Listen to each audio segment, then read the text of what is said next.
Okay. Let's see if this is working.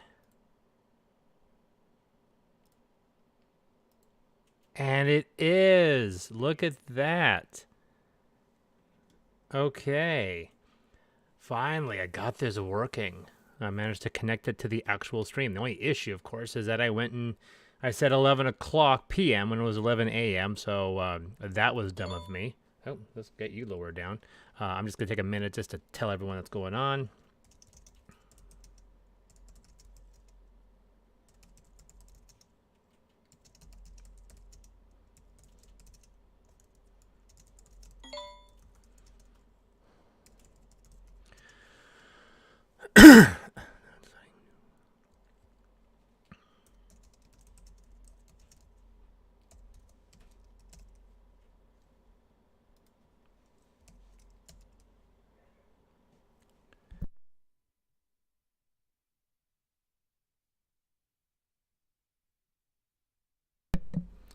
Okay, so sorry about that. And I'm just going to go that.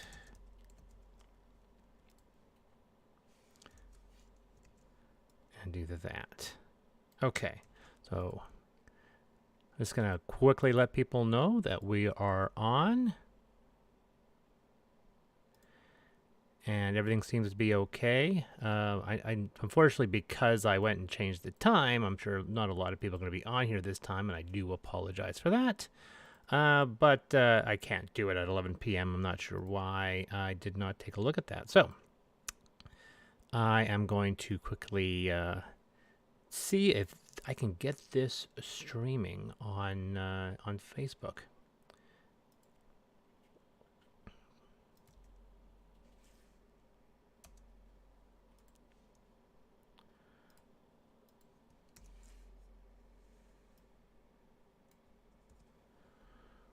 Okay, so with that out of the way, I'm going to see about whether or not they can... Okay, you need to close off. There we go. That's what I wanted to see. And I kind of changed the threshold, so my I don't this kind of false blue screen isn't completely kind of impeding the view, and I do apologize for that. I'm not going to go on for 2 hours like I did last time. I just want to go over certain things, and hopefully, if this happens, and we can make this something that we can do more often, then we will try it. Let's see here. And let's see. If you're on here, say hi. And I'm going to ask a few other people here.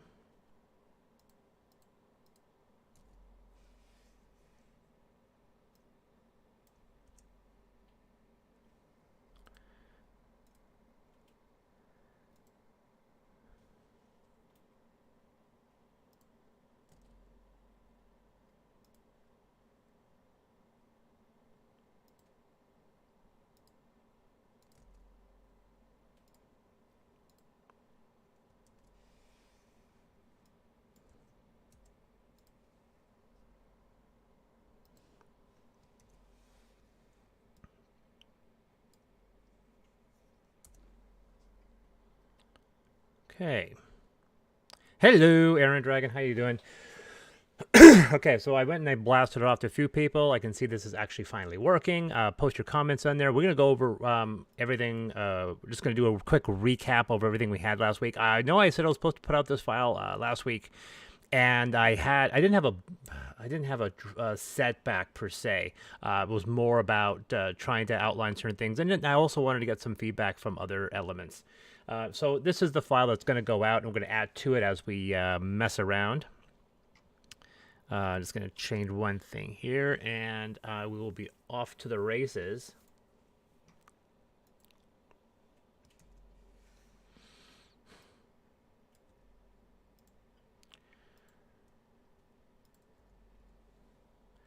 Okay. Yeah, if you're watching, and throw it in. I had a few people actually already message me their names, and so I've added them here. If your name isn't on this list and you want to be on this list, email me at dsxmachin@gmail.com, and I will add you to the list. I'm going to go over a couple of things right here. This document is a work of progress. This is our disclaimer. This is what we talked about last time. This document is a work of progress. It is meant to be a spiritual successor and evolution of 5e while also its own entity. It is being released under the Creative Commons Attribution Share Alike 4.0 International License. I think that's the right one I'm supposed to be using. This free work includes strictly game mechanics, so no setting or IP. Nothing within this document is copyrighted. It's being offered fair use under the spirit of open gaming. If an OGL is created for this document, it will be offered as free, perpetual, and irrevocable. I did use those words specifically. All information contained with this document is considered open content. Nothing within this file is closed. I'm not going to go into huge details on how to play a game in this file. I can always add that stuff in later. These rules are being presented to readers aware of how role-playing games work, blah, blah, blah. So we are adding the die step rule. This is something that I was introducing as early as my Ultramodern 4 back in 2010 or 2012. So I'm throwing that in. Anything that's a really new rule, we're going to add there, but we'll probably add in more as we go down.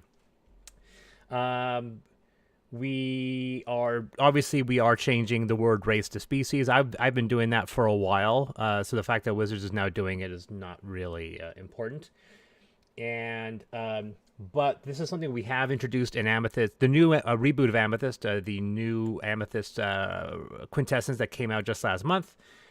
Is introducing these. I know the fact that the new 1D&D has went and dropped attribute bonuses from race and placed it in backgrounds, where it's always been in the race selection or species selection. I decided to say, why not offer both? And so we have something called hereditary abilities and trained abilities. And the hereditary abilities are species-based attribute bonuses. Trained abilities are background-based attribute bonuses. You get to pick one, but you don't get to pick both. As we kind of explained it last week, that this is very much about nature versus nurture. So we're not going to mess around with determining ability scores. Everyone knows that, but we're not changing the rules here. We had a big conversation about ability score values. The fact that up until 3rd edition, the ability score number itself meant something. And then once it hit 3rd edition, it stopped meaning anything. And in 5th edition, the number means nothing at all, other than just giving you your attribute bonus, which is always something that bothered me. And I always brought up one really elegant system, which was the Artel-Azorian system, which blended into Fusion, which was a stat line of 1 to 10, a skill line of 1 to 10, a die roll of 1 to 10, which is, gotta lower that down, which is a great and very elegant way of creating a nice, even and fair system. And it also reduces the variable number generator. It actually puts a lot of ownership on your own. Oh my God, how can I turn this off? There we go. Let's get into that and turn that off. Okay, now they're they're all down now. And so, that was one of our things we wanted to do. Now, when we got to 4th edition did, but only in Constitution. Constitution, you got your Constitution score as hit points at 1st level.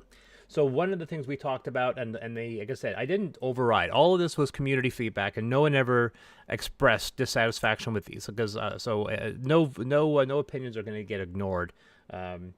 And we actually made some pretty good progress, and I want to give shout outs to a lot of people who made some really good ideas, offered some really good ideas. So you'll notice a couple of things going into here. Strength, we are looking at the default melee attack modifier. This is something to be familiar. The strength modifier can be selected to affect your fortitude save. Now, 5th edition default has saving throws for all 6 ability attributes, and I don't particularly like that. I think it puts, hey Alan, hey Chris, and hey Aaron, just to say hello to everybody. We decided that we're going to drop the 6 attribute. This is one thing that's always bothered me about 5th edition, the fact that ability scores, skills, saving throws are all exactly the same thing. You just add your proficiency bonus to a few of them, but they all use exactly the same functionality. And I wanted to peel them apart just slightly. And we'll go into more details as to why we're doing that. But we've done away with the 6 saving throws, and cut it down to what 4th edition did. Now, 4th edition did defense values. Primarily, they gave you basically 4 ACs. One for your traditional AC, then your fort defense, your reflex defense, and your will defense. We're not going that direction, but we are doing saving throws, but we're eliminating half of them. So we're only going to go with 3 saving throws, and I think this is going to be easier. So we have a fort saving throw, a will saving throw, and a reflex saving throw. So it's a merge of a 4th edition idea with a 5th edition mechanic. And so you get to choose which of these contributes to your modifier. So your strength score can help your fort save, but so can Constitution. Dex and Int will do reflex, and will can be charisma or wisdom. And this is easy to adapt if you're running a 5th edition game. Whenever anyone's saying make a charisma or wisdom saving throw, you just use your will saving throw. It's a very easy one. However, this is something we were talking about, and this is the reason why I was doing some additional writing and I didn't post this right away. And that was because when we were looking at this function right here, namely this right here, I needed to make sure that this actually made sense.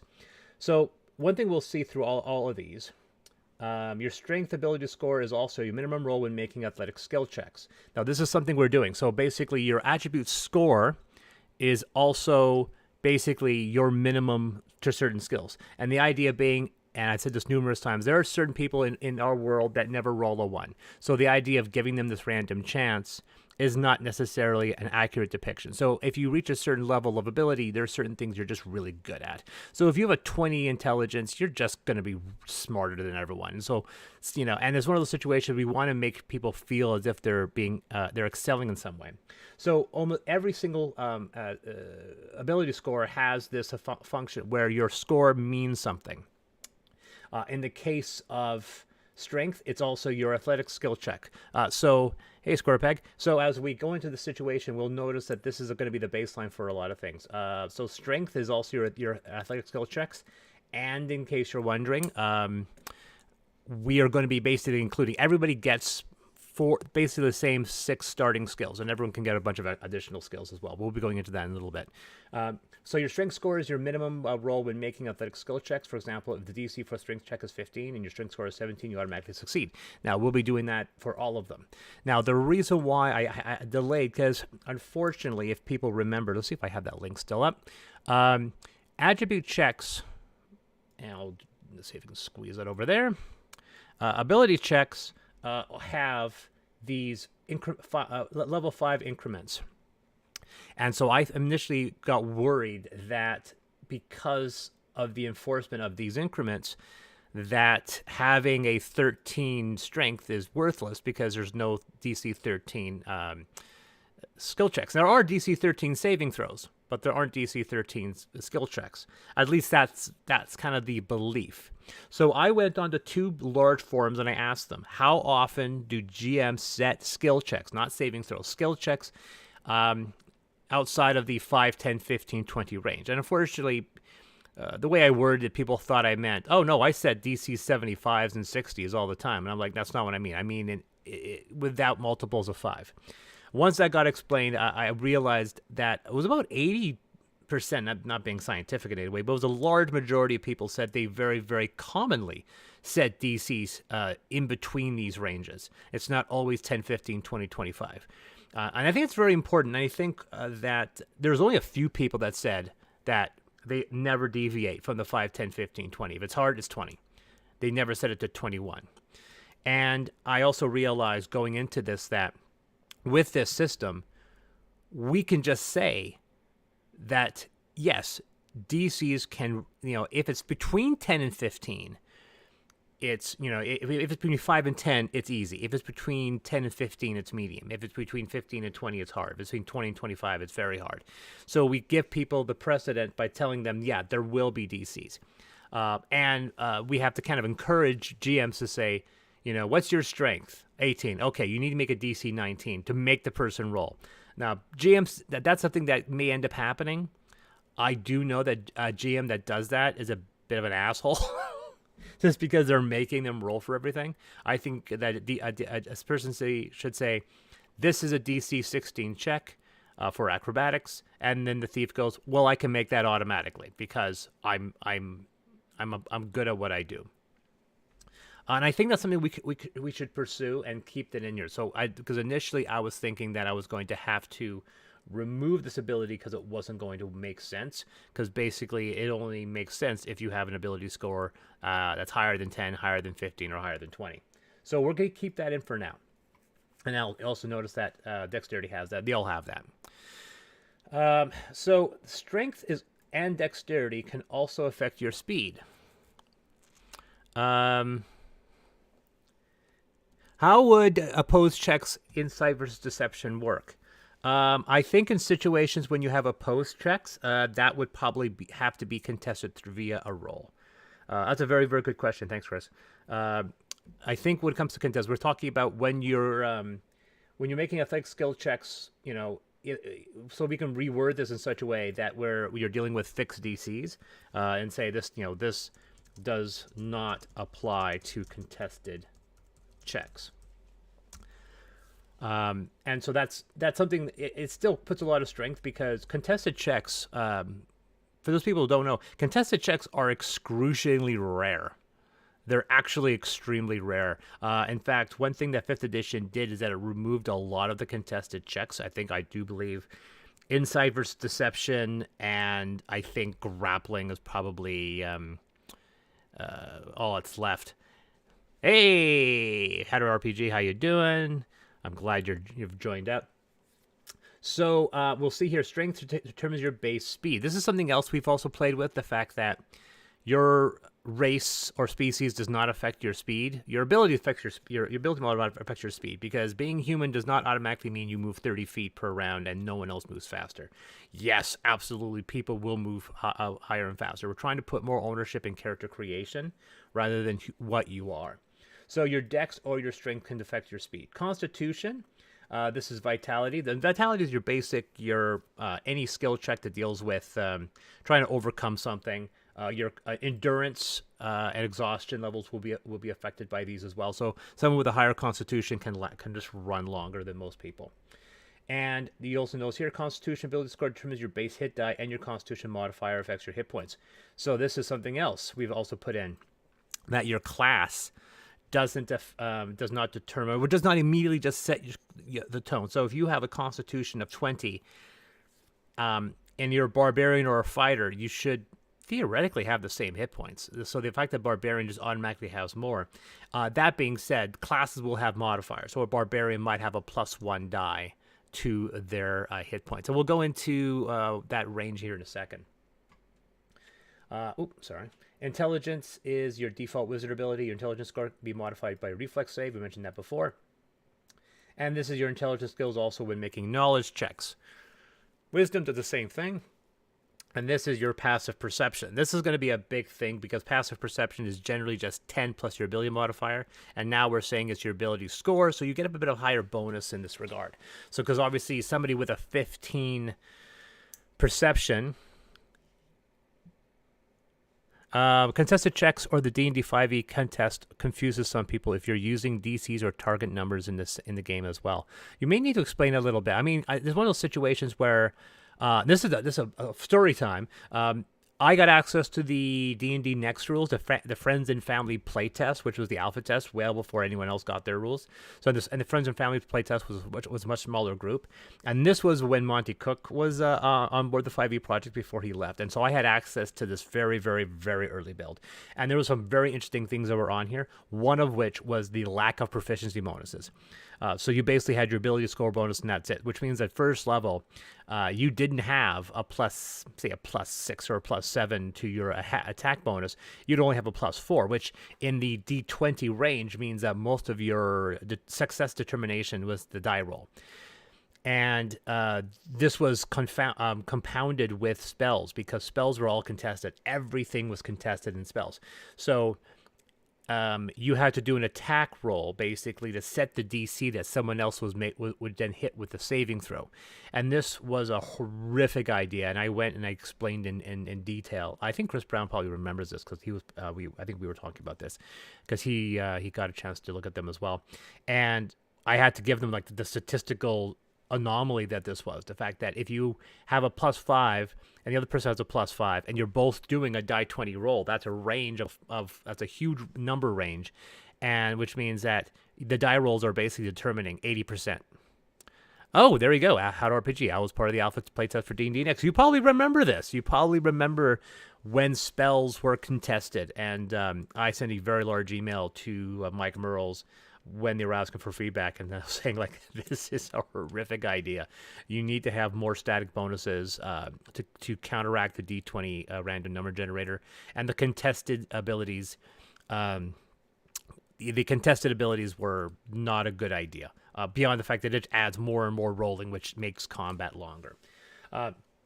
So in the situation here, this is one of those situations where 4th edition removed a lot of the contested roles, and in 5th edition we kind of put only 2 of them back in, and there could be the possibility that base attack the original system did not have. There was no proficiency bonus or base attack bonus at all. It was empty. It was entirely ability score bonus. It was kind of weird. But so going back to what I'm saying here, we'll talk about contested, and maybe it will be a situation where we remove contested rolls completely, where we have a situation where you can roll or you can take your static bonus. So in a situation where someone says, I want to, do a contested check, someone's like, you know what? I'm not going to bother rolling. I'm going to take my 15 intimidation.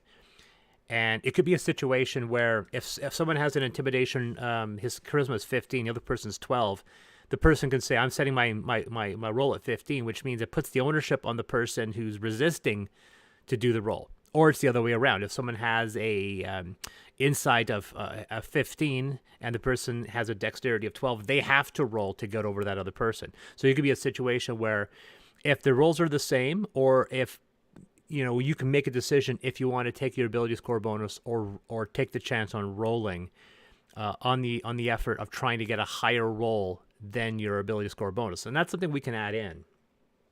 But anyway, so perception sets your wisdom sets your perception, and then charisma. This is part of our big conversation where we were trying to say, let's make charisma not a dump stat. So one of the things we add here, that obviously charisma can affect your will save, but you said your charisma ability score is your minimum roll when making any one charisma-based skill check. So at character generation, you pick one of the character skills, one of the charisma skills, and that becomes your set modifier. So you actually get to choose. So we don't make charisma a kind of useless ability. And I'm trying to figure out if we can add a third benefit to charisma. And so that's that. So that results in this little thing right here. This is the ability score. This is exactly the same as everything we know, except, obviously it goes up to 30. And this is what we had here. Now, when we were talking about this last week, we didn't really think about how many dies there are compared to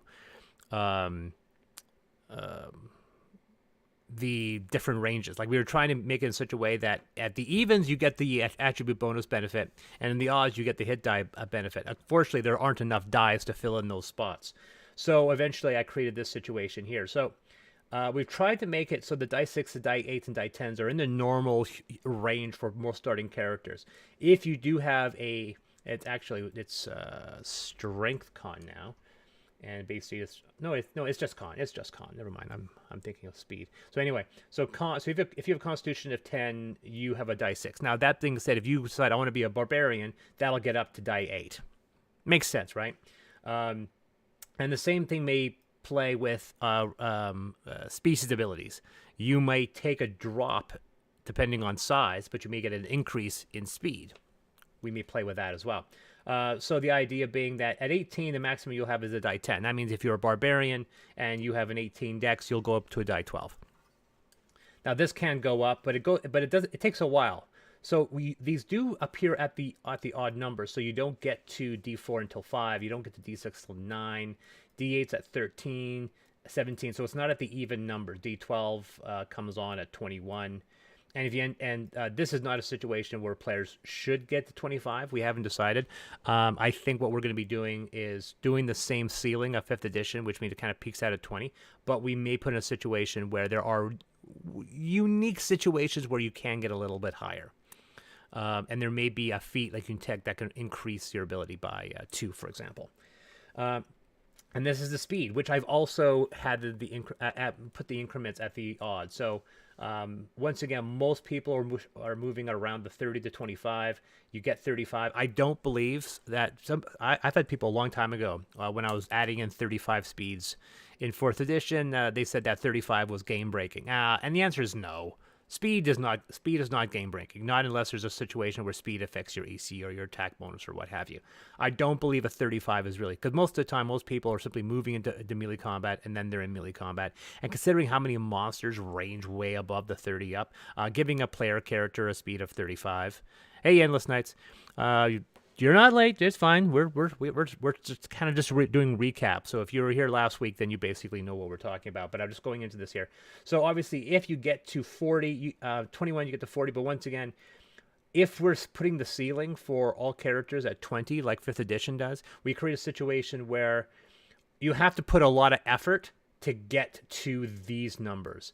Like you'd have to take a feat that says, if you take this feat, then the maximum ability for this specific ability, your maximum value for this specific ability goes to 22.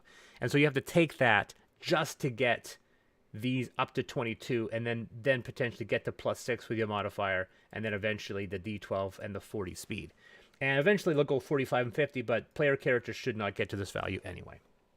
So this was the big thing. Like we talked about this last week, but we didn't actually lay it down as an actual value. So this is what I did here. The next thing we'll talk about is experience. Now, we were talking about replicating 4th edition's ability of having characters go all the way to 30th level. I still like the idea of character classes being level 20, and then potentially introducing epic boons or the epic paths as 4th edition, but those would be 10 levels entirely on their own. So the situation is the fact that you would have a standard game 1 to 20, and then if you wanted, you could just keep on going. Now, as it turns out, there is no specific set equation that I could find that determines experience points for 5th edition. So I went searching, and somebody made a extremely elaborate quadratic equation to calculate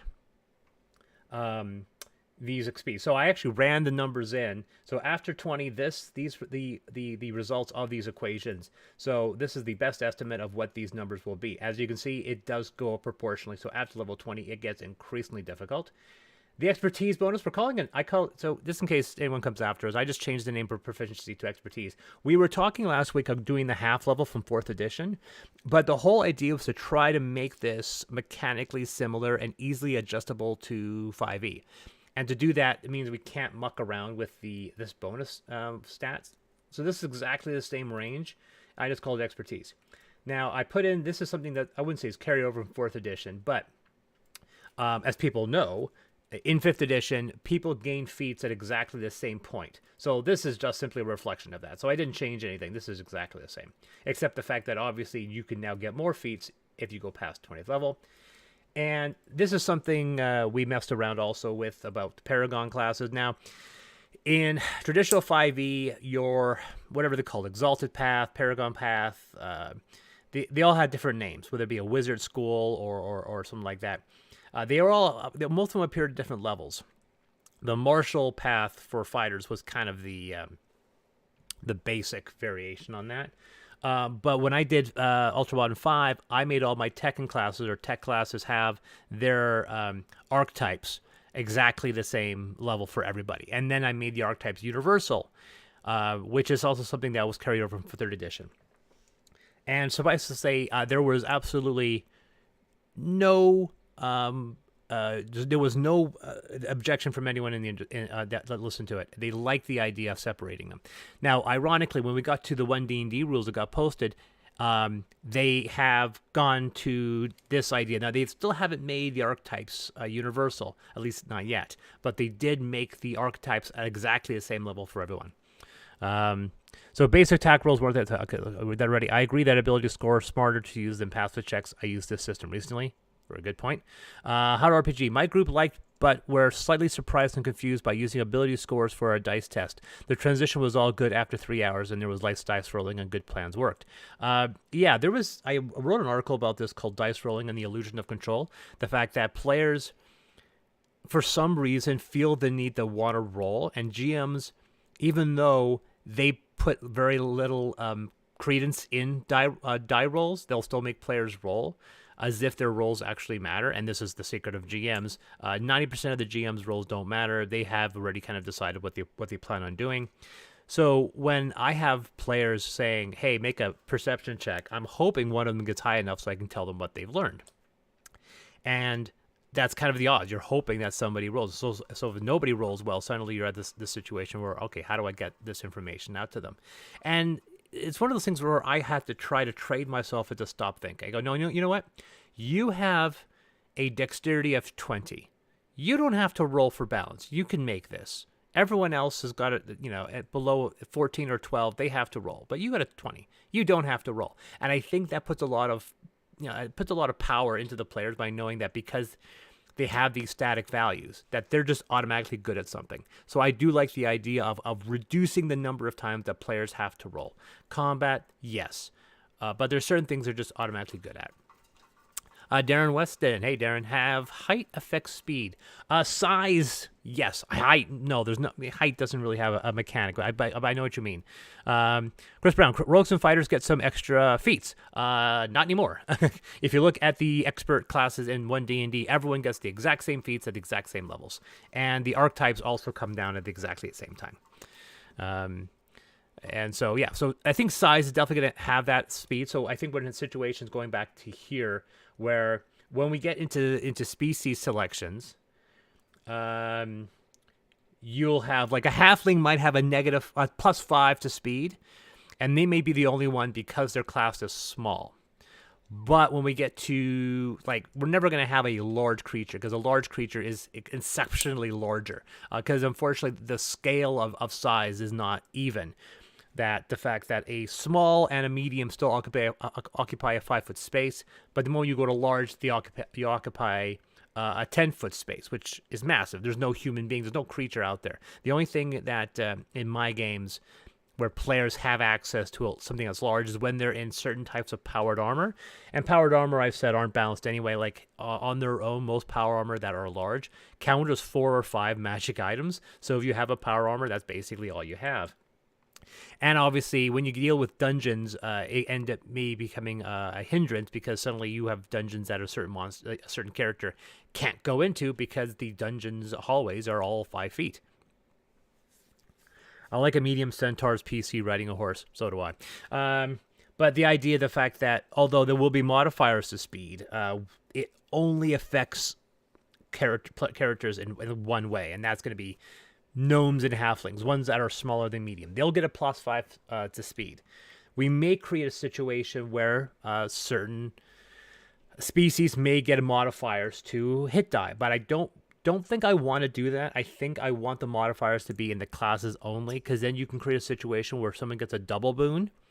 So next thing you know, a half-orc gets a plus die to his hit die, and then he picks Barbarian, and next thing you know, he's got a 2d8 hit die at first level, and that can get a little out of control. So we may have, like I said, so I think race may affect your speed, and you can probably take a feat that may affect your speed, but I don't think that a class selection will affect your speed, but class selection may affect your hit die.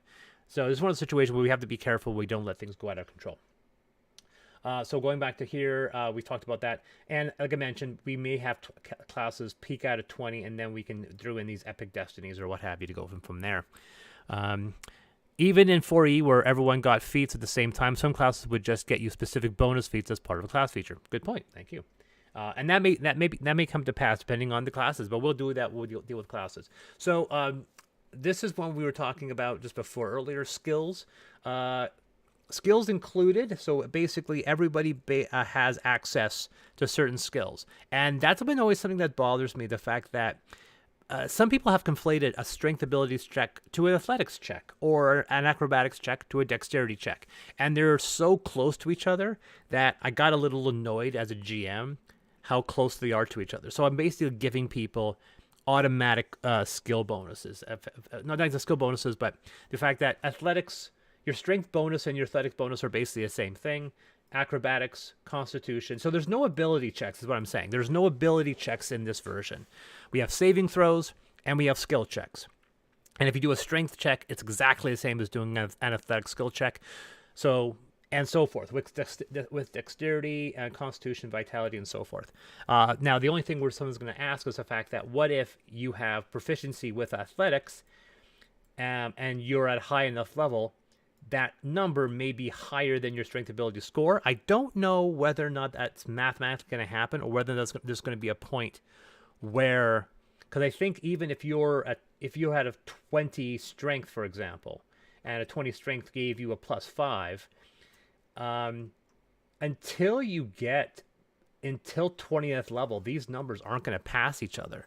But yeah, after 20th level, they are going to pass each other, which means I think theoretically you might go, I may want to do the roll instead. But the 21 still has a value, because even though you have a +11, you may still want to take the DC 20 automatic check. So rolling can still be useful, even though theoretically your mathematically could be higher, but you still have. So if you want your plus, those are my degus. Oh yeah, Chris Brown, you might no, I have pets now. We have pets. They are wonderful little creatures. We have degus, which are like really kind of a cross between a rat and a chinchilla. One's called Gizmo, and the other one's called Digit. Gizmo is extremely shy, very skittish, and Digit is an asshole. Anyway, so, but with charisma, you pick one of the 4 skills, and that's why we're trying to give people a bit of an advantage with them. So we mentioned here saving throws.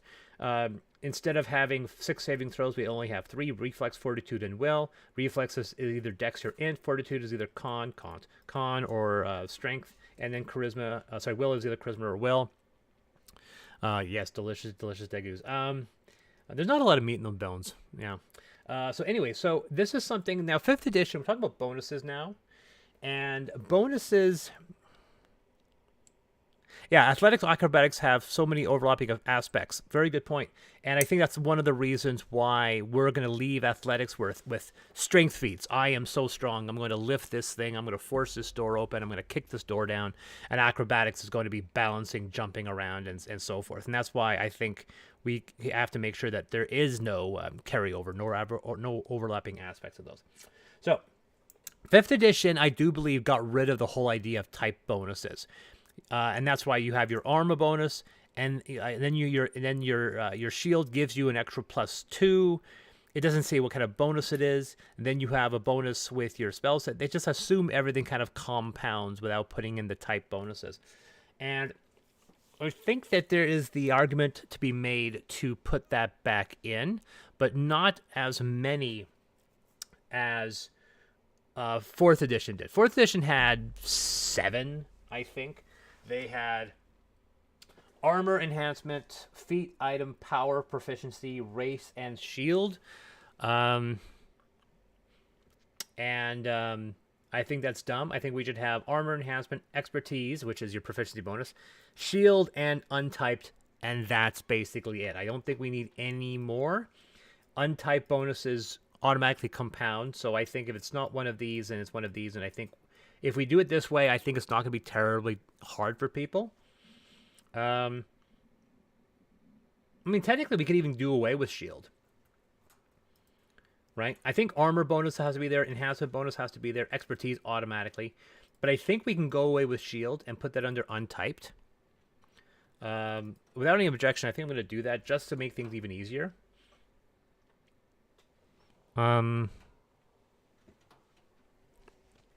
They heavily control the sources of bonuses you can get as the balance for dropping types. Yeah. So there were very few bonuses. Like one thing, they topped out your ability score at 20. They topped your enhancement bonus at 3. This was very different than 4th edition, which it allowed you to go completely crazy, but the game also got to 30th level, so it allowed people to be godlike. And that's why the attribute bonuses could go up to +6, but you could get... Sorry, the enhancement bonuses got to +6. And you had items that could give you a +6 to everything. Shield can fall under armor bonus. The issue is that liked armor bonuses don't compound. That's the rule with bonuses. So if you have a +2 armor bonus from bracers and a +2 armor bonus from your armor, no, I understand what you're meaning now, because the idea of armor bonuses don't apply anymore. So I think you're right. Yeah, but then we can probably do away with the armor bonus as well, can't we? Because armor bonus, like an armor is your AC. You'll get a fixed value with your AC, and then you'll get it. You let it be magical, which means we can probably do away with armor as well. So I think you're right. I think I forgot, like, armor bonus doesn't really apply anymore, because armor bonus was something from 4th edition. So we can probably get rid of armor bonus as well and just have enhancement, expertise, and untyped. In that situation, we're looking at why 5th edition got rid of them. Shield and plate is very common use, a case that needs to work. Yes. So we have to have a situation where the shield adds on to the armor. So you can have a situation where we have an armor bonus, but I don't think we need armor bonus, because I think the only time that ever pops up is with the shield. Unless you create a situation where we want to allow bracers and other magical items to add an armor bonus. But I don't think we need it. I think we just have enhancement, expertise, and untyped.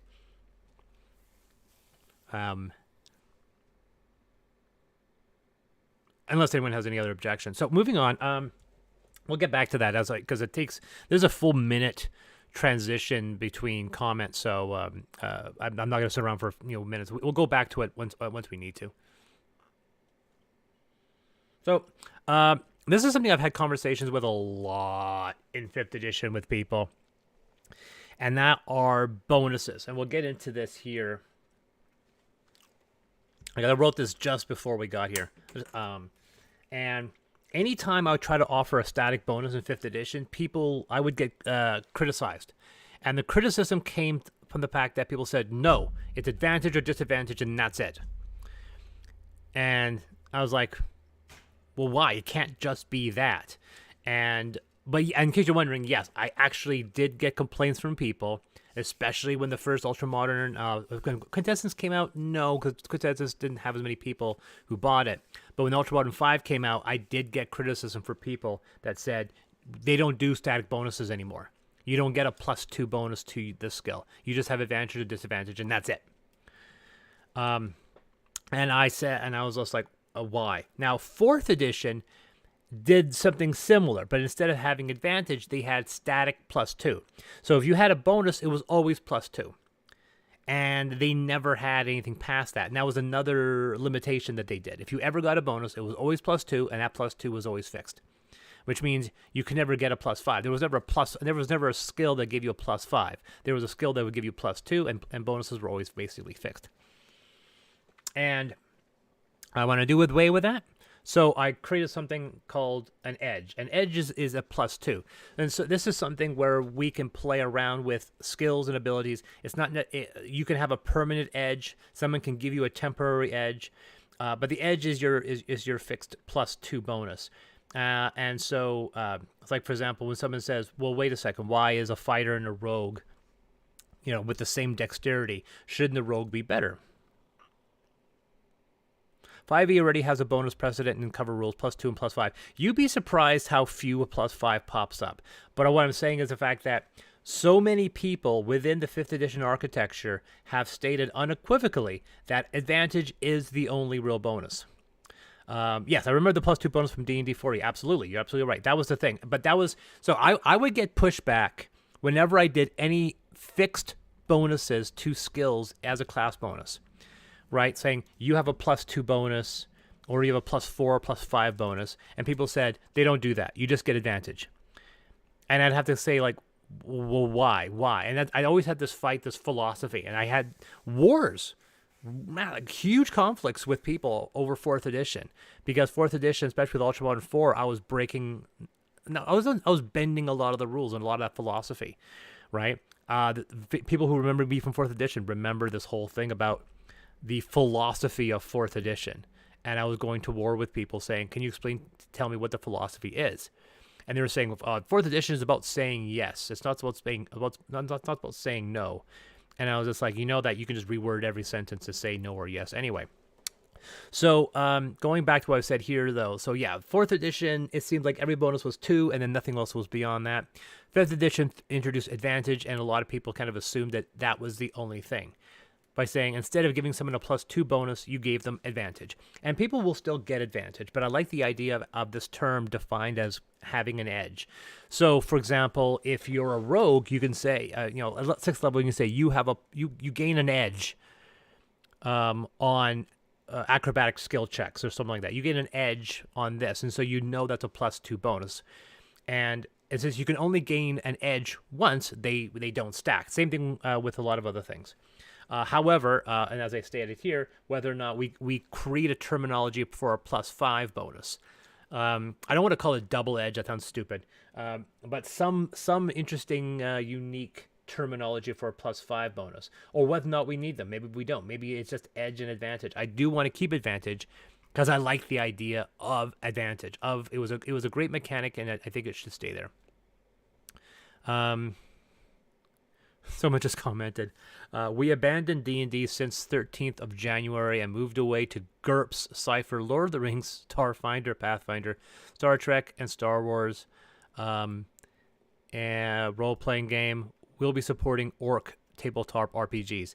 And the funny thing is that Orc is just an OGL, which means most likely Orc could and most likely will be a 100% 5th edition compatible OGL system.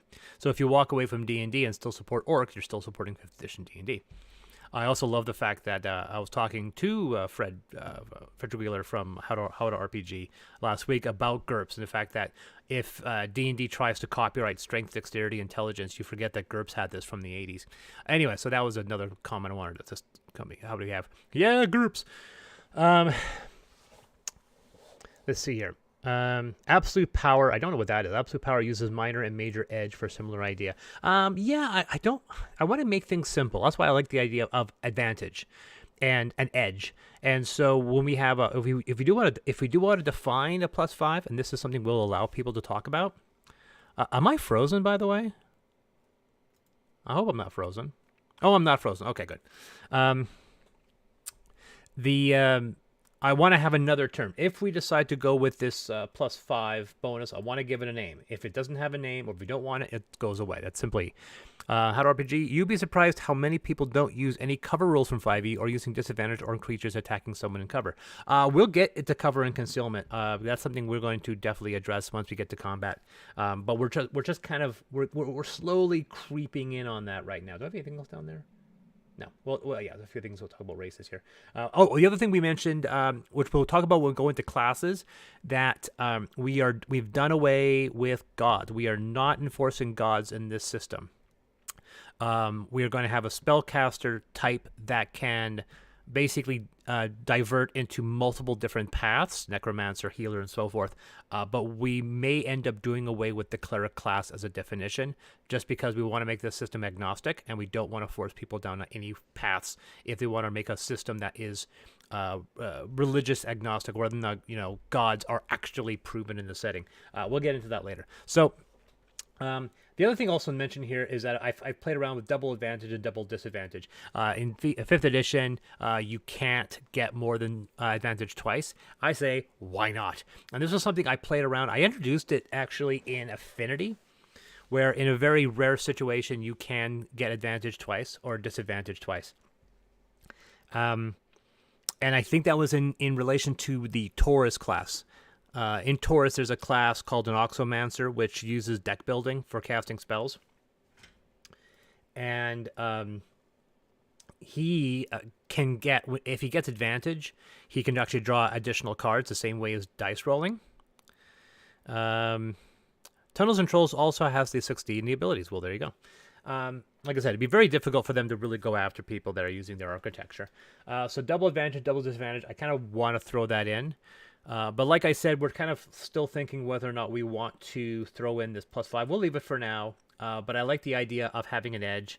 I mean, some people call it maybe a boon, but it kind of depends whether or not we want to play around with that, and we might not go down that direction. I'm going to open up another file just for a couple quick notes here. Let's see here. maybe not benefit, not a gain. I don't want to call it a blessing, that's for sure. Yeah, we might keep it as a boon for now. Maybe somebody will have a better idea whether or not we keep that or not. So we're going to move on to a couple of other things I mentioned here. That's the edge mentioned before. We're going to have Paragon classes be universal. We'll have epic destinies, races become species, and no gods. We have saving throws, and this is something else we talked about. AC 10, armor plus modifier plus your highest ability modifier adjusted by armor. So instead of being a max dex bonus, it's something we call max mod. And we might create a situation, because this is one of those situations where if intelligence can benefit to your reflex save, as we defined earlier, then why can't we create a situation? Because we've already determined that people kind of have tried to apply some type of scientific stacking advantage disadvantage solves much of the problems when multiple things give a benefit or penalty. Exactly. So if someone gives you advantage twice and disadvantage once, you still have advantage.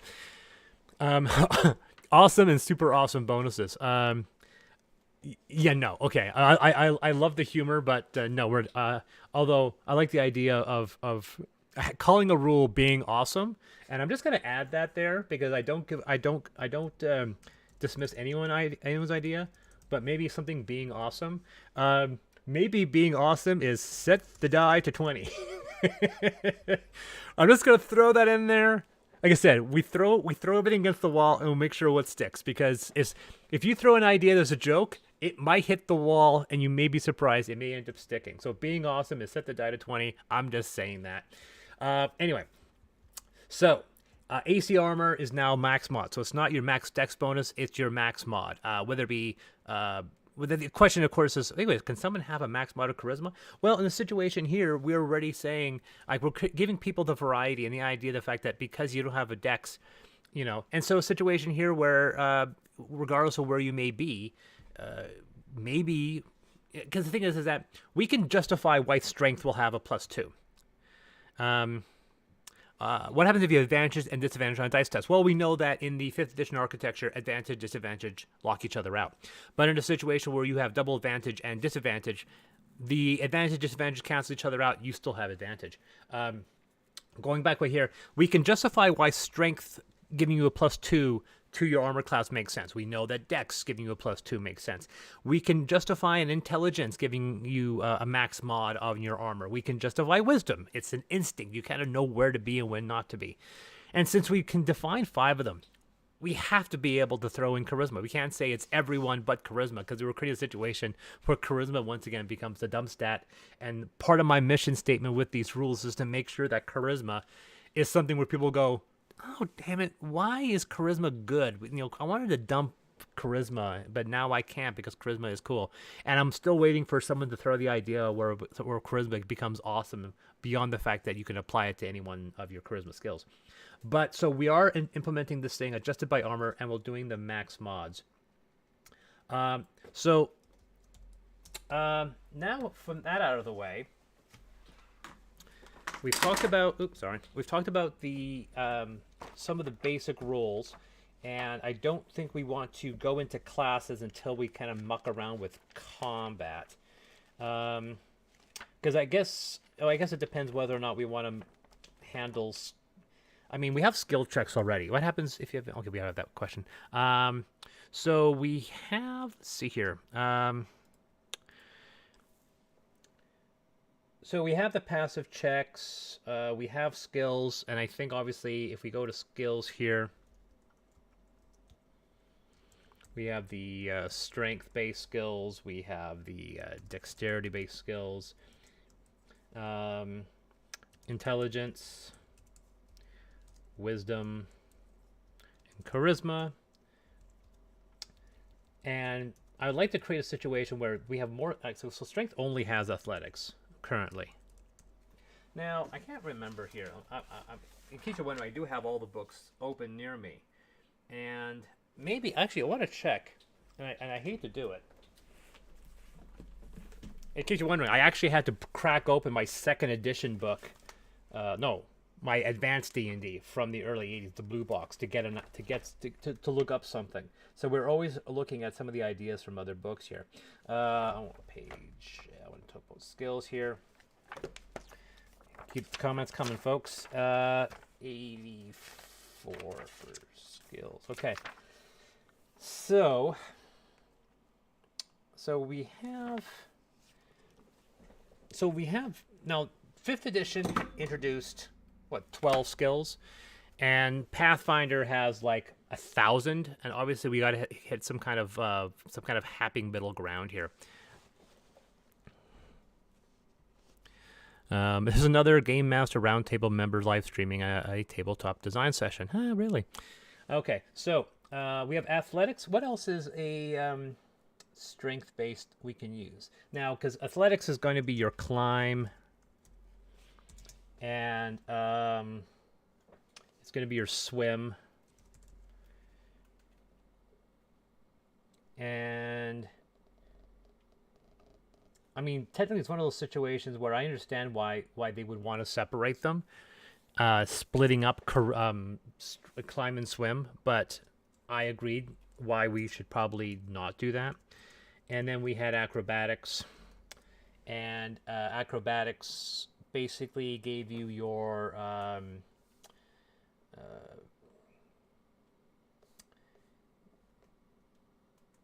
it's basically this acrobatics really. When we get into dexterity as well, what else do we have here? They introduced sleight of hand and stealth, and we know stealth is going to stay under acrobatics. And they also had in so we had stealth. They also put in ride. Ride was a something, and now I know that they put in animal handling under wisdom. And so that's one thing that they did between the old edition and 5th edition, that they shifted animal control from dexterity to wisdom. And so the question is, of course, is what should it be? I'll leave that up to the group here to, if you guys want to volunteer your own thoughts on whether or not what that should be. So acrobatics, ride, stealth. What else did they do for dexterity? Fly was a skill for some reason, and escape artist, and sleight of hand, obviously. Now, escape artist, yeah, I don't see a point of doing the whole escape artist thing. I think it's kind of weird. So I think it's one of the situations here where let's not break thing of stealth, and we'll say sleight of hand, because that's something that's basically what we want to play with here. Now, that being said, I want to look up something here because why can't we just call? Oh, that becomes. Oh, sleight of hand. Because sleight of hand is everything sleight of hand. So it makes me wonder whether or not I can rename it trickery. You know. And someone's going to say that because that's going to be charisma, but no, that's something very specific. Like trickery is dex-based. It's basically any sleight of hand, pickpocketing. I'm just trying to get these into like one word, or at least one or two words. Sleight of hand is the one thing that feels a little clumsy. So we'll have those, I think, unless there's any objections, we'll have those 3. When we get to intelligence, this is where things can get a little funny. Because this is where I actually disagree with them. Would they have Arcana, History, Investigation, Nature, Religion? Now, I like Legerdemain. I have no idea what that means. Hey, Jamie. Superiority bonus, says Darren. That's actually not a bad idea. Let's put that in there as a possibility. Superiority. My only issue is that I kind of like lower syllables. I like edge, boon, even being awesome kind of rolls off the tongue. I can't spell superiority apparently. Um, but I'll throw that in there. Superiority is actually not bad. We'll throw that in there, or maybe we'll keep that in there. Sleight of hand also covers anything that requires hand motions or maybe hand deafness, which is the reason why I think trickery basically covers everything. Anything that deals with physical deception, because that's what trickery is. It's physical deception. We're not calling it physical deception because we have deception already kind of defined. So, because I want people to be able to do everything, it means sleight of hand. Yeah, so trickery is sleight of hand, but I'm trying to create a terminology that makes more sense. Back to intelligence, arcana, history, investigation, nature, religion. Now, obviously, the way they did it in the old days was knowledge. So it was knowledge, arcana, knowledge, history, knowledge, investigation. Sorry, knowledge, nature, knowledge, religion, not investigation, mind you.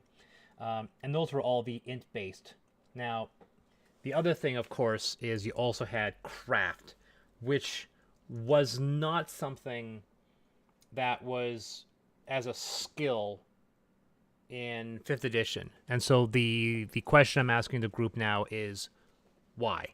Why don't we have craft? Is there a reason why we took craft as an actual skill?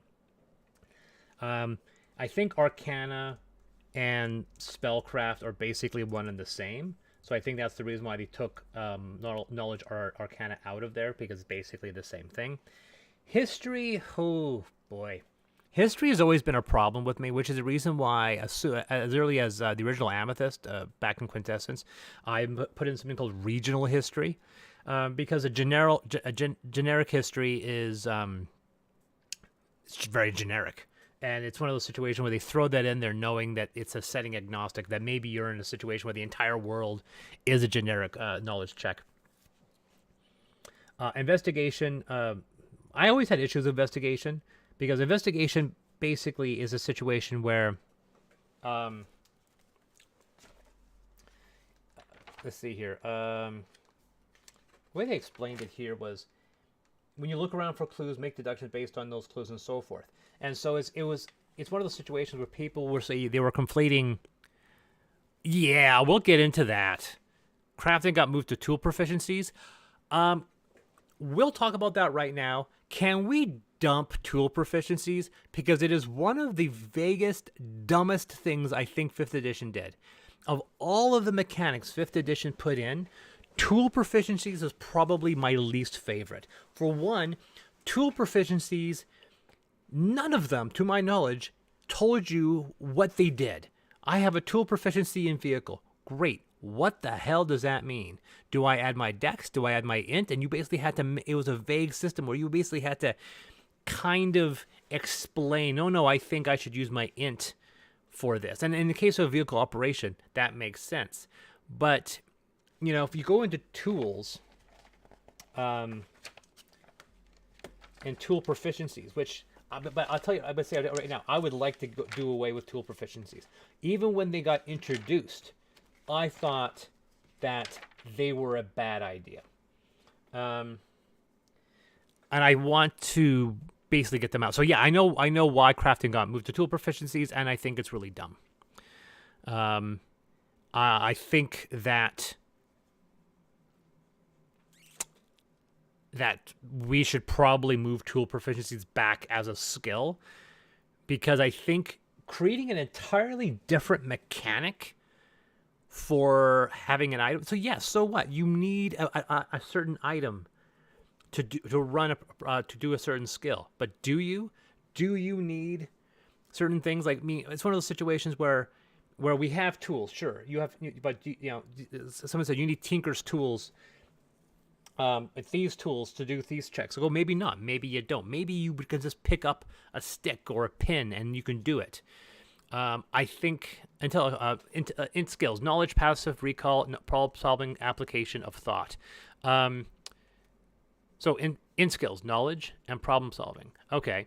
I like the idea of having a problem solving of something, because it allows.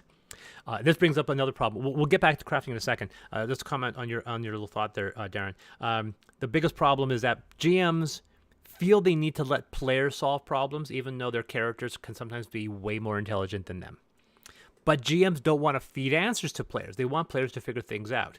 So this is one of the biggest debates in running a games master is how do you feed answers to players without them thinking that they're being railroaded?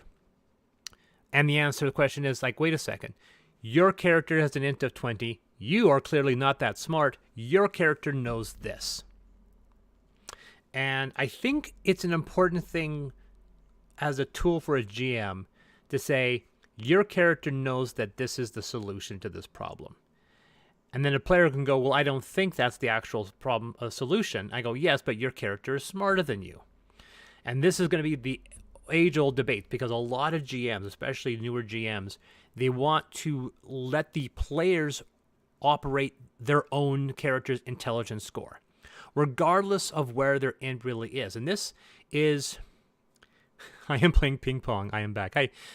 It's one of the biggest issues when you're a games master and when you're talking with players, is that that you'll have a character with a 10 int being run by an extremely intelligent player that knows how to solve problems, and then you have a new player or a young player who is a wizard with a 20 int, and they're not solving any problems.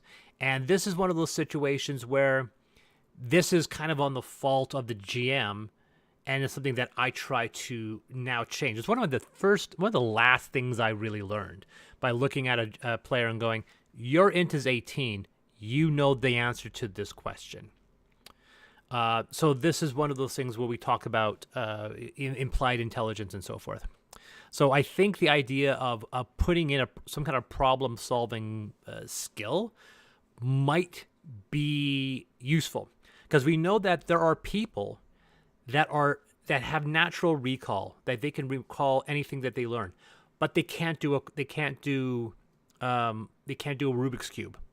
That these are different aspects of skill. So having problem solving and knowledge be something else, I think, is a valid point. Put that in the back burner. I mean, we'll add to that in a second here. So we know we've gotten rid of the term knowledge, and we've just added generic stuff: history, investigation, nature, religion, and I think craft should be in there as well. The issue, of course, with craft is it's one of those situations where someone says, wait a second, you're telling me the same person can build a car that can build a computer, and that's where crafting comes into play. And I can see why you would need a tool proficiency in that situation, where, but it's one of those situations where I just hate the fact that tool proficiencies have their own completely separate mechanic from everything else, that they're not part of skills, that somehow my knowledge and how beakers work make me a better chemist. Speaking of, yes, we are going to put sciences in here. Just because that's an artifact from Ultramodern. And sciences is in there. Oh, also engineering. Now, engineering is where I threw in crafting. So there's one of those situations where we can get rid of crafting and have engineering be our crafting skill. And this proves a couple useful. I mean, you could have engineering, and engineering is anything physical. And if you're doing brewing and potion work, that probably falls under Arcana Spellcraft anyway. So you can create a situation where Arcana Spellcraft is also all brewing and scroll scribing, right? And engineer is all physical construction. Now, this is one of those situations where we kind of let people, we do summarize things together. So we can have the Arcana intelligence skill be everything relating to that. It's knowing spells, brewing, scroll scribing, the whole works. Engineering is all physical construction, and basically anything physical construction. So yeah, if you have engineering, you can build a computer and a car. We'll just go with that.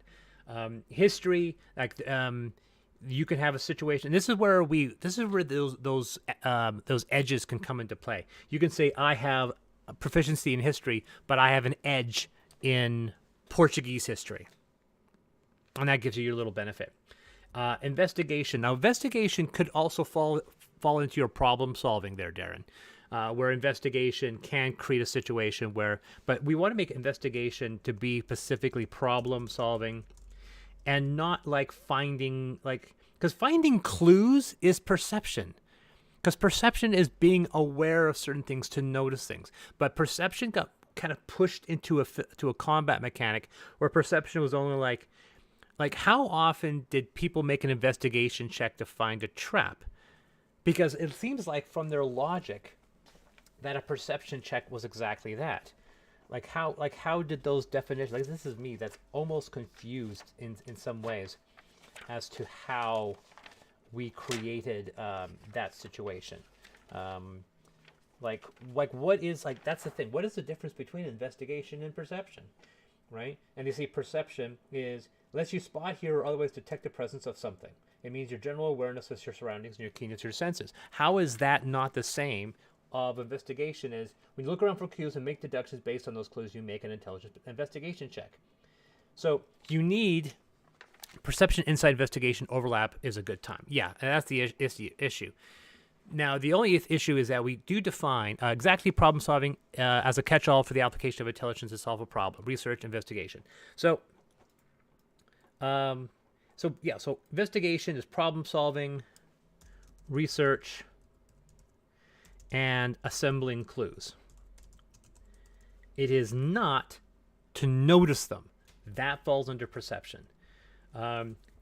Now, history, we know history is general history, nature, religion, sciences.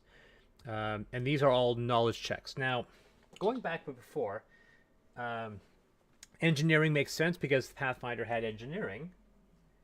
And sciences falls under geography, because sciences, like I said, once again, this is the catch-all. We put in sciences, and that's everything from astronomy to, geography and so forth.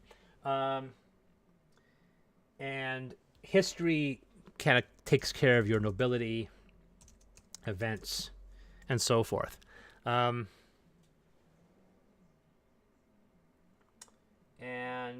that's basically, that basically covers all of our knowledge skills. And we've added in the sciences, which covers the rest. So that basically covers that. So engineering, physical construction, that's our crafting skill. So so unless anyone objects, we're doing away with tool proficiencies. And I think we can do that, and it still doesn't break 5th edition architecture. What else do we have? They had, what else does, I'm looking at what else Pathfinder might actually have that we may leech from. Because they also have appraise. I think appraise falls under investigation. And I think if we mention these specific keywords, people playing Pathfinder will know exactly what we're talking about. So perception is seeing the clues, problem solving is understanding what the clues mean. Exactly. What else we have here? We have craft. We have all the bugger intelligence skills. And we're not messing around with linguistics, are we? Like, this is something...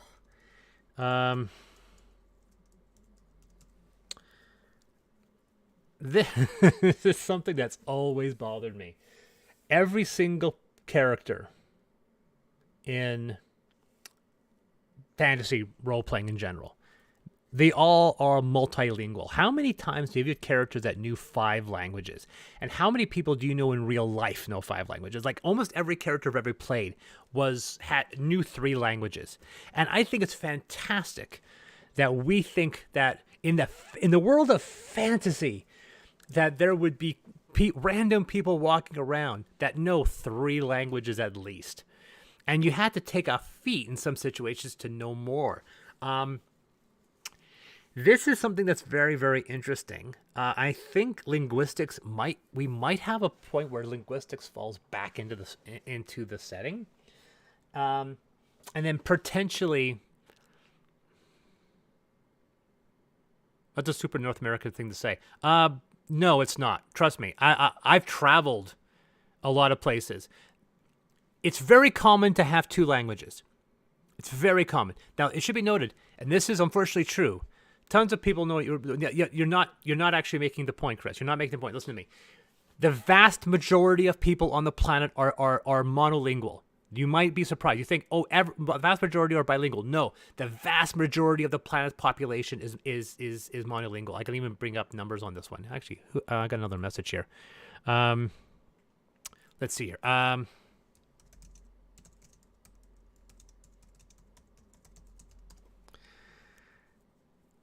Right. So the vast majority of the planet is bilingual, is monolingual, one language. Now, about a third of the population of the a third of the population so it's not like 90% are monolingual, but a third of the population, I would say a third of the population of the planet is bilingual, which is a lot of people. It's a lot of people. And unfortunately, the reason why that is, and this comes into a situation where it's very important, in almost every one of those situations, it's a home language and English. Let's be honest. If you're French, you know English. If you're German, you know English. If you're Dutch, you know English. If you're English, you know English. And that's why the vast majority of people who speak one language are English, but there's a lot of people who are native born. Trust me, I've gone through China. The vast majority of Chinese people in China do not speak English. They speak Cantonese or Mandarin. And oddly enough, their bilingualism is Mandarin and Cantonese. And I find that just it's a loving little interesting little factoid. So when we see bilingual, the vast majority of people who are bilingual pick up English because English is the lingua franca of the planet Earth. And let's see here. And we bring up another thing here.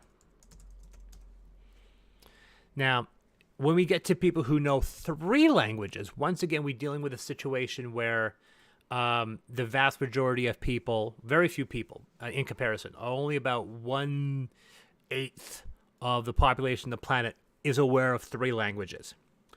And in those situations, most of the situations, once again, we're dealing with Cantonese, Mandarin, and English, Spanish, Portuguese, and English, when the languages have very, very little carryover. And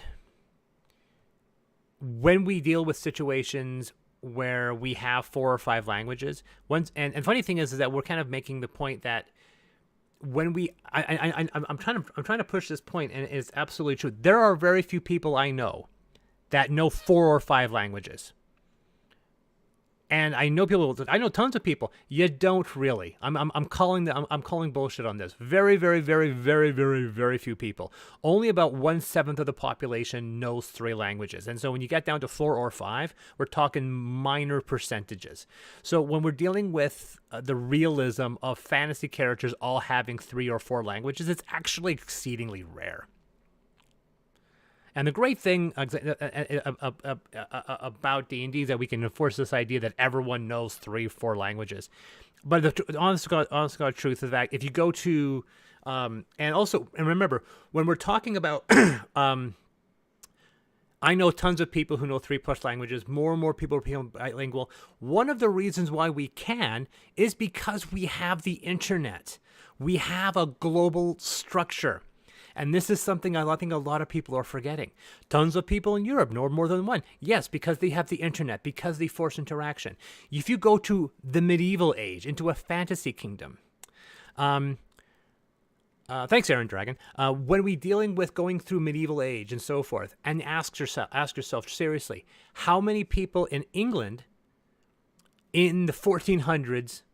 And the funny thing is that if you talk about the aristocracy, yeah, almost all of them knew French, because you had to. But how many people? And funny thing is, and this is honestly the truth, you would probably find more French-speaking people in Scotland than in England, because I'm a passionate person in the PCs and games are meant to be that 1% of the population. No, that's a very good point, Darren. It's a very good point. But it's one of those situations where we are assuming, and this is one of those situations where I'm getting to the point here. The point is, we're assuming that every single player character, regardless of intelligence, knows 3 or 4 languages. Because I'm telling you right now, someone with an 8 intelligence is not going to have 4 languages in their backstory. But the funny thing is the fact that in D&D we create a situation where somebody with a 10 intelligence can have can know 4 languages, and then somebody with a 20 intelligence can maybe only know 2. And that's entirely based off of factors that are out of our control. I'm getting to this point that, yeah, we know PCs are by definition exceptional people, but what the point I'm making is that they're all equally exceptional in the same category, and that's where it's wrong.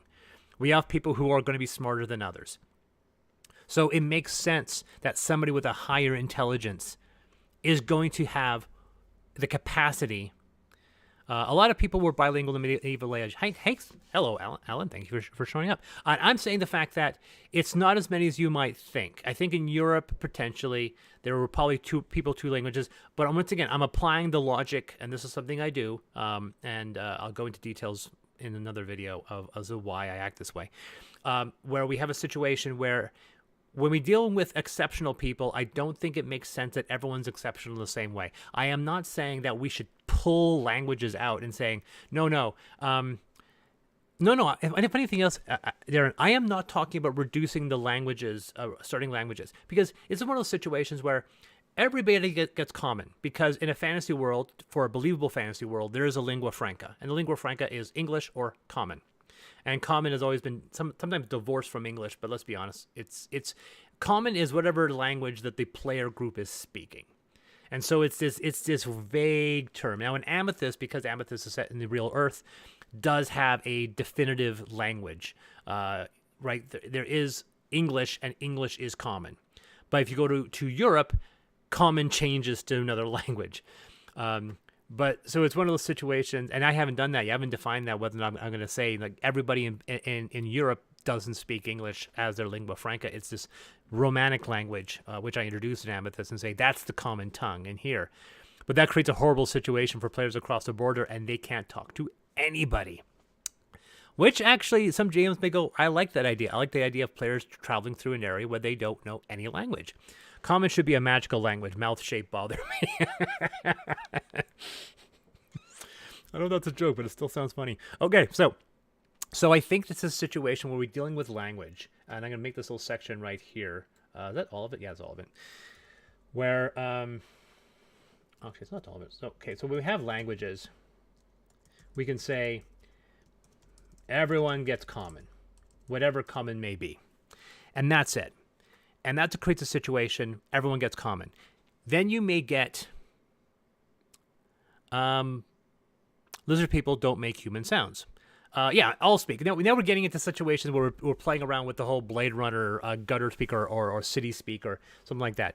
All speak. I mean, we common, all speak, and these are all terms. But the point is, fantasy has defined it as being common, and I think we have to basically state that everybody knows common, right? Unless the GM is in a setting-specific situation,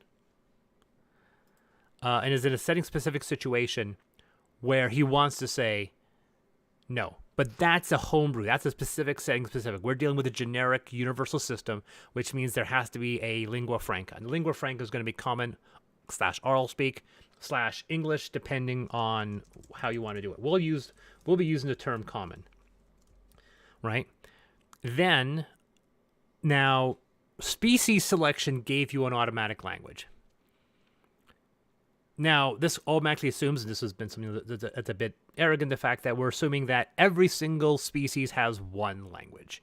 And with Amethyst, I kind of peeled that apart and said, yes, that is true, but that's because these species are in fact so small that they didn't have much of variation. Like, so in Neros are all basically in the same area, and that's why they speak the same tongue. But once we go into Amethyst Revelations, the third book, which moves into Europe, I may create a situation where there are these patois, where, yeah, sir, Neros in canon speak French, and then the Neros in Europe speak Quebecois. Like this variation where you can go, well, I know kind of what he's saying, but it doesn't make complete sense, right? And the same people have said when you're learning Spanish to Portuguese have a lot of things in common. And my mother can kind of muscle through Spanish just because Spanish and Portuguese have so many things in common. And that's another thing when you're bilingual, when you have two languages that are functionally so close to each other, it's quite easy to be bilingual when it's Spanish and Portuguese. And in my setting, we merged them because populations happen after hundreds and hundreds of years. These languages merge. So in Amethyst, we don't have that. I'm getting off topic here. So when we deal with language all speak, then your race might add a +1 language, and so forth. And that we'll kind of keep it with that one. But I think you're maybe like should we have your in modifier equal additional skills, and then call it at that, right? Or int modifier is your max skills, your max languages, sorry. And just like hit points, it's minimum 1, right? Like so that situations where your int modifier can actually have some fun, and have some kind of application.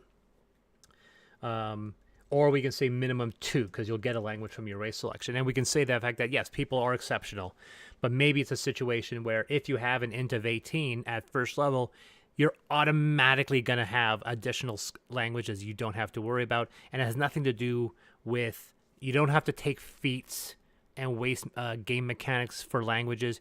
You don't have to muck around with your race selection, saying, oh, you're an elf, so you know Elvish and Common, by saying, no, if you're a human with an 18 intelligence, you know 4 languages. So you get Common, and you can just pick 3 additional ones. And in case you're wondering, yeah, my characters in Amethyst are all like trilingual.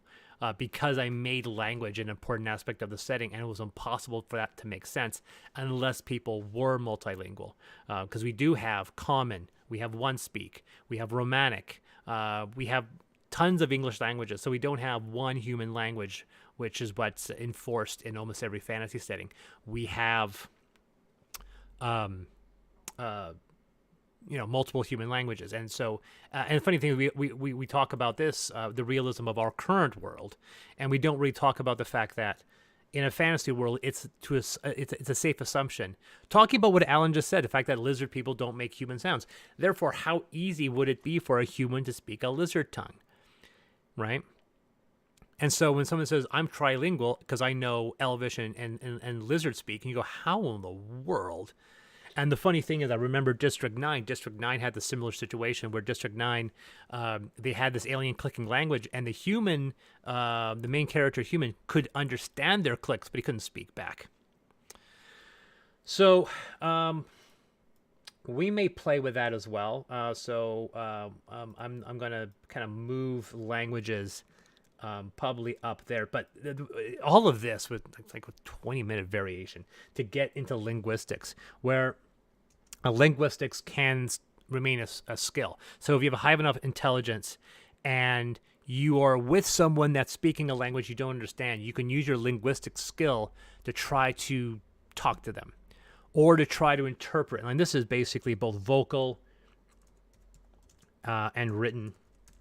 And I think that there's an argument for putting linguistics back in. Like literally the last 20-minute conversation was all about trying to put linguistics back into the setting.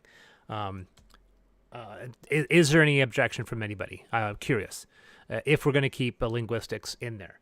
Outside of that, I'm going to move on to wisdom. And wisdom, we know, we were just talking about it. They threw in animal handling. And obviously we're going to keep it in under wisdom because it was a dexterity-based skill. And now the question is there, I'm trying to get these into single word terms, and I know I'm not going to be able to do it, but I'm trying to figure out is there a way. Animal handling, I could call it ranching. I'm not sure if that's even a word. Because it's more than just riding, right? Because riding is you're basically riding an animal. Animal handling is basically all of that. So yeah, we're going to keep linguistics in there. So now we have expanded this a little bit by also not throwing in. So we made intelligence very useful, and we'll get to that in a second here. But animal handling, what else was in there? Insight. Medicine. Oh, medicine. Why is medicine wisdom? Can I ask that? Why is medicine wisdom? Is here. Going back to, because I don't believe. See, survival, stealth, craft.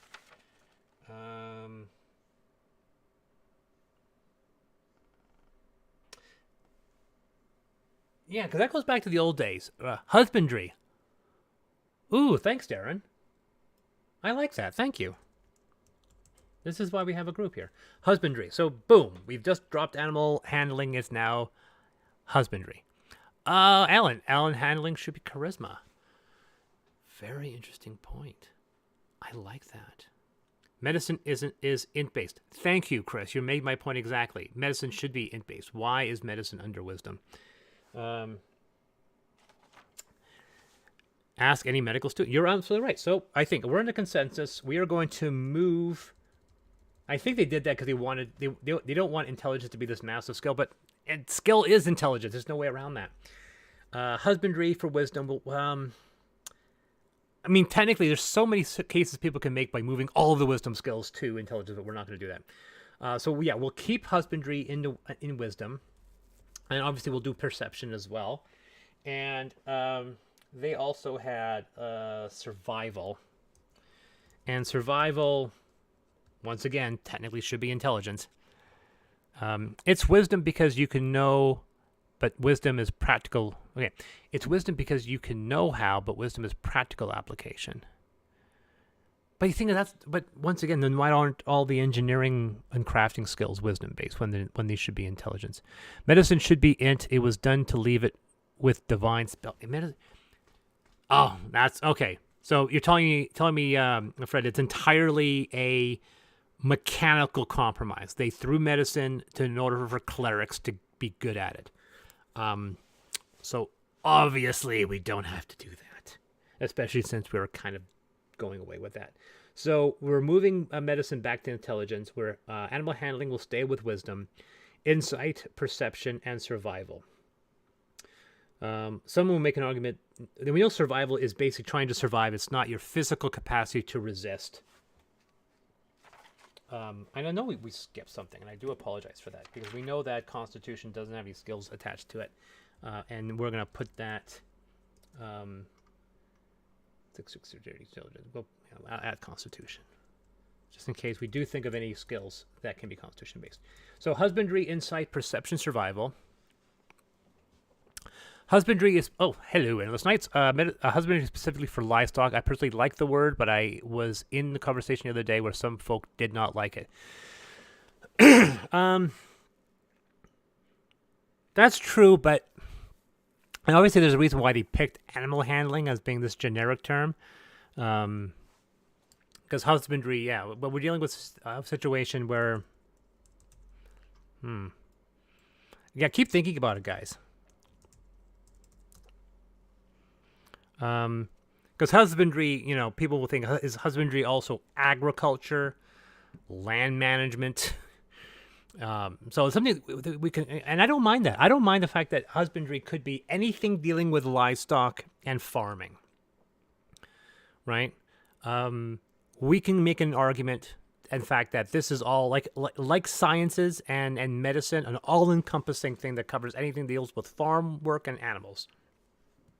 So maybe we do that. Maybe we do that. This is all farm and animals. Everything, all encompassing. That's one thing to consider. So insight, we know,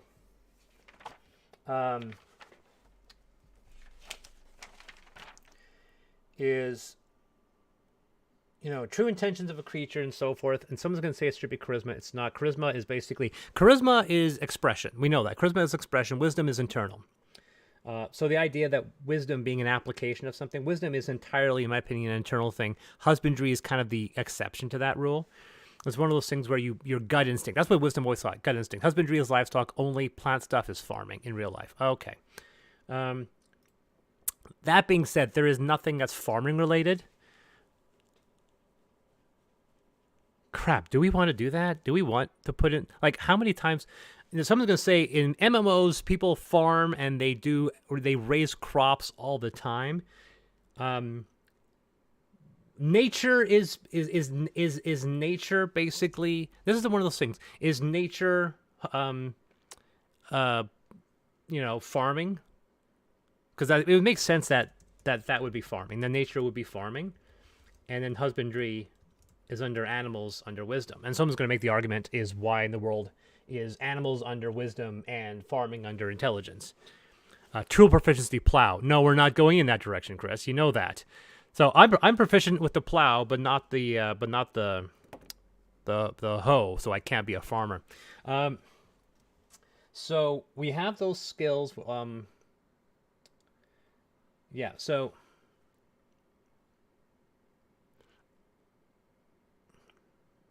I wonder if I'm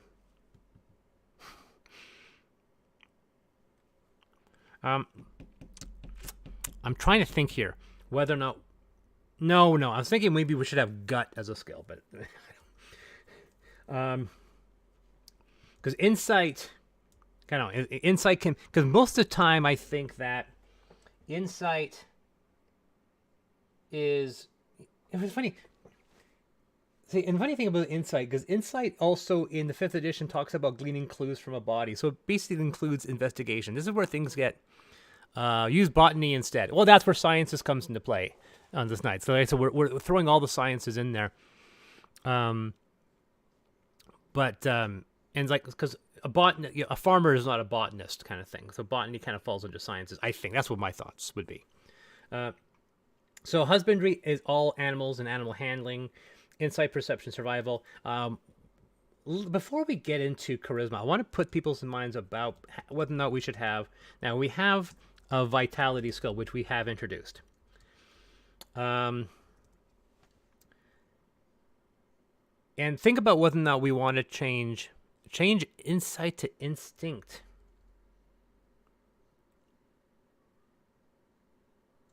I'm not against that. I'm not against that. We'll leave that open also. That may work. So constitution is vitality, basically anything that where you're like, think about whether or not the application like for vitality is, because most people are going to say it's going to be just your fortitude saving throw. But I think that there is an argument to be made for constitution having skills. So think about that. Think about any other, what the application for vitality could be, and if there are any other constitution-based skills we can use. Because I've always been annoyed that constitution is the only attribute that has no skills attached to it. So when we get to charisma, now let me just check here. So yeah, sense motive was the old term from Pathfinder, so that goes under instinct and insight. Why in the world is profession? That's probably where the wisdom came from, is that profession. We're eliminating profession. I think that's dumb. Unless you guys object. And then we have perception, and then they had heal, and then that was it. When it comes to constitution, once again, there are no con-based skills in Pathfinder. All right, maybe that's the value of using those more generic words to stop folks like us from getting all nitpicky about definitions. Overcoming long-distance marches, endurance. Yeah. So I think vitality is basically your endurance. And I think that when we get to exhaustion, I think it's one of those situations where people can make endurance skill checks in order to push themselves longer and then resist the effects of exhaustion, which is a 5e mechanic. So when we get to charisma, you have got deception, which is bluff and lie.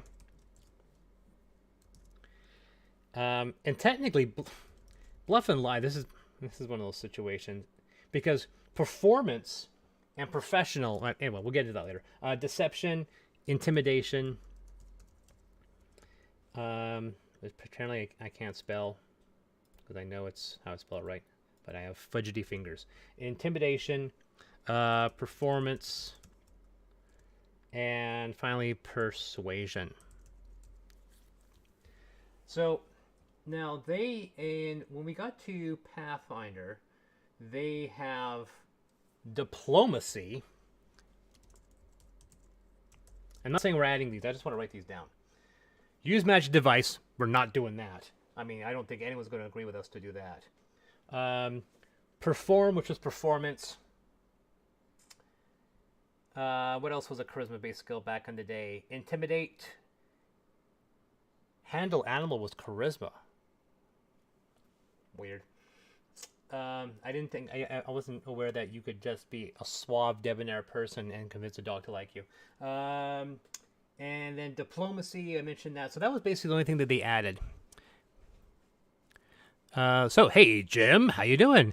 Make it not just beasts but other low-end creatures. You're referring to animals, and I think basically it's husbandry should be all like low-int creatures and just be kind of generic and say basically anything with a int 3 or less. As for husbandry, medicine should be int. That's where we're at. That's why we've done that. Thank you very much. So we are in agreement there. And now we're into deception. So deception is bluffing and lying. Intimidation is intimidation. It's being mean. And performance, it's interesting how performance is not deception, but because this is basically acting. And the problem here, because performance is acting, someone's going to say, oh, it's like juggling, but no, that's not. That's acrobatics. So performance is entirely a charisma base. It's acting. It's being a raconteur.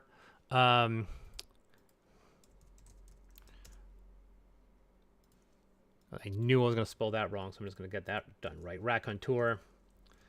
So that's not a skill. Sorry, that's in the wrong place. So that's a performance is being a raconteur.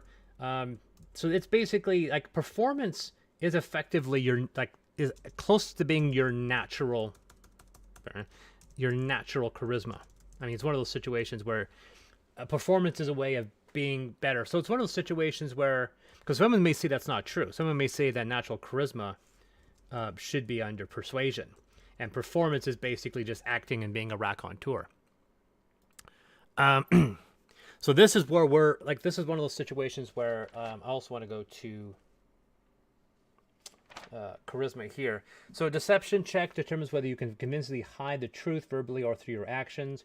Intimidate, attempt to influence someone through threats, hostile actions, physical violence.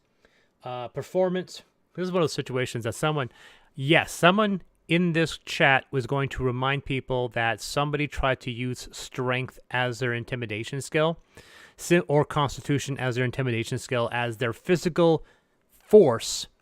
And I always think the fact that, yes, and this is the reason why, by the way, if you ever want a perfect example of someone being, their physical stature being intimidating, watch, Wisdom itself was purely named. Yes, you're right, Jim. You're not wrong on that one. Watch, what was it? What's that Amazon show called? Something to remind me what the show was called. Reacher. That's what it's called. Reacher. Before anyone jumps to it. Reacher. If you've ever seen the show Reacher, which is, by the way, you gotta watch it. It's a fantastic show. But there's the Tom Cruise starred in a movie for Reacher, and then we had the TV series Reacher. Now, the TV series Reacher has a more novel-accurate character. Reacher is described as being a beast. And the interesting thing, of course, is the fact that we see situations where someone who's smaller can be extremely intimidating. Like, say, Joe Pesci.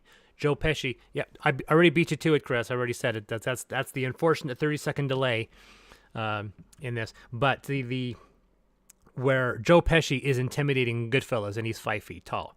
And Reacher, I would argue that one of the reasons why Reacher is so intimidating is not necessarily because of his physical stature, but because Reacher himself is an intimidating character. Right, and I always think of this fantastic line in one episode where he's talking to a lawyer, and the lawyer threatens him by saying, "I could end your life with a phone call." Oh, sorry, I can end your life with one phone call, and Reacher says, "I can end your life with one phone." Or I can end your. That was a joke. I can end your life with one phone, and it was one of those. It's one of the best insults, and you realize that. If that was Tom Cruise, that insult still has weight. The fact that Reacher is massive doesn't change. So we know why intimidation is a charisma-based skill. So we're in this situation here where we understand where it's being mean. Performance is acting raconteur. Persuasion, of course, is you attempt to influence someone or group of people with tact, social graces, or good nature. So this is basically this is your natural charisma. This is your like I said, natural charisma. Can't spell worth crap today, huh? Natural charisma without lying, which is such a weird definition. The fact that's the difference between persuasion and bluffing. Persuasion, you're trying to convince someone without lying, and deception is you're trying to convince someone with lying. And intimidation, you're not lying, you're trying to force your will. It's amazing how close these are to each other. And then we put in diplomacy. Now, diplomacy basically will get removed, but where does it fall into? It's one of those situations where Reacher is all intimidation, right? But there are some people who are con artists that are all deception. But they can be deception and persuasion. Like James Bond, for example, he's like, it depends on which James Bond. We're talking about, say, the old Sean Connery. Sean Connery was all persuasion with a little bit of deception. But Daniel Craig was a lot more intimidation and persuasion.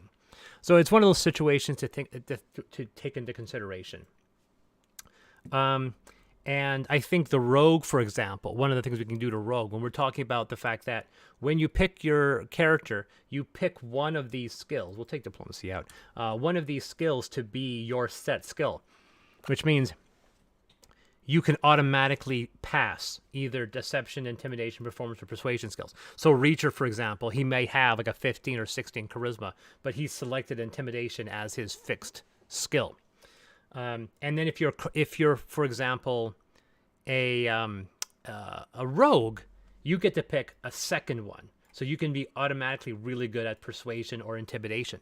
So this is something we can definitely consider when we get into classes, how we can play with these automatic skill rolls. So I think I don't think there's any reason to merge these, because we're trying to make these, we're kind of showing how these are different. Yeah, the persuasion, intimidation, etc. are all diplomacy, which is hilarious considering that diplomacy, intimidation, and persuasion were all different skills in Pathfinder. Which is, well, not persuasion, but intimidation was. So intimidate, it was different than diplomacy. And so forth. So I thought that was humorous. So in here, we're saying that persuasion is your natural charisma, performance is your acting raconteur, and intimidation is being mean, and deception is bluffing and lying. So unless there's any other points there, I think we'll leave charisma at that. So we know vitality is endurance, and anything else is going to be a saving throw. And we've already determined how saving throws work, so we won't go into that. And eventually we will get into that. So what else? Combat is not going to change much. I don't know if we want to go into combat today or we want to wait till next time. But I think actually let's talk about things that we want to talk about. So languages, we'll go into that. But very, very quickly, I want to go into combat. Maybe not necessarily bring it up, but talk about the things we're going to talk about next time about combat. Initiative probably not going to change. I definitely want to look at surprise. And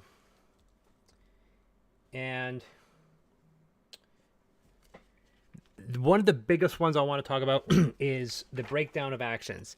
And specifically, do I want to break into and types of actions? Specifically, whether or not we want to stay married to the idea of just action, then movement, and then a bonus action. And then things that don't take actions, which are no actions. Now, 5th edition really made it vague. In fact, I think they made it too vague. Now, people who know Pathfinder know that there's actually probably too many.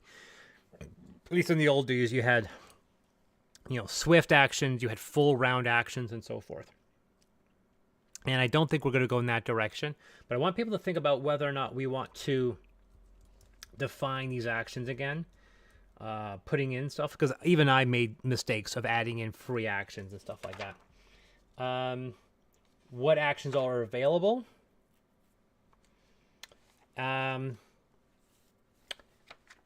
Whether or not we want to look at opportunity attacks specifically. This is going to be next time.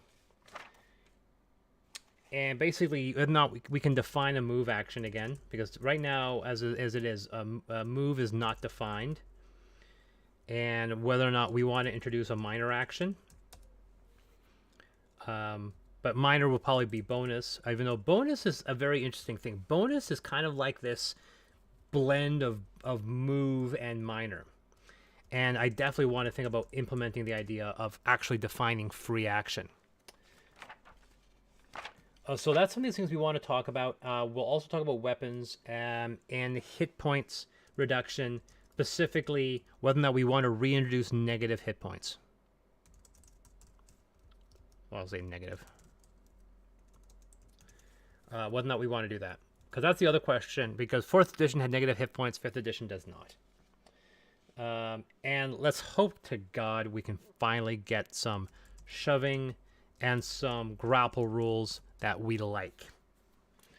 So that'll be next time, and then hopefully maybe we'll go into some character creation, and we'll start off with the simple stuff. So anyways, we'll leave it at that, folks. We're approaching 2 hours. I want to say thank you once again. I'm going to go ahead and just go back to the top, and I know some of you people, so I'm going to add you guys' names. If you don't want your name added to this, then let me know, but I'm going to add Chris Brown and Darren Weston, because I know you guys.